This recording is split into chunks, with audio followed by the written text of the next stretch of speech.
আমি খালি পকেটেও কিছু বন্ধু পাইছি, যারা শুধু বন্ধু না, রক্তের ভাইয়ের মতো, যাদেরকে ছাড়া আমি 1 মিনিট থাকতে পারি না, যাদের সাথে থাকলে আমি সারাদিন হাসি খুশি।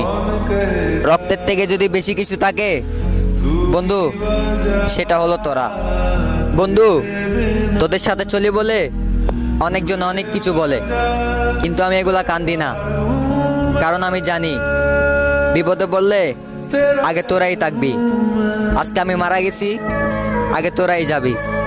জীবনে অনেক বন্ধু দেখছি, কিন্তু তোদের মতো বন্ধু আর কোথাও দেখি নাই। আমি যেখানেই যাই আমার বন্ধুরা আমাকে একটা কথাই বলতো, বন্ধু কখনো যদি বিপদে পড়িস তাহলে আমাদেরকে স্মরণ করিস। আমি লাইফে কিছু পাইছি আর না পাইছি, কিন্তু তোদের মতো কিছু বন্ধু পাইছি, যাদেরকে আমার ভালো খারাপের পাশে পাইছি। আজকে আমি বিপদে পড়ছি, আমার গার্লফ্রেন্ড আমাকে রেখে চলে আসছে,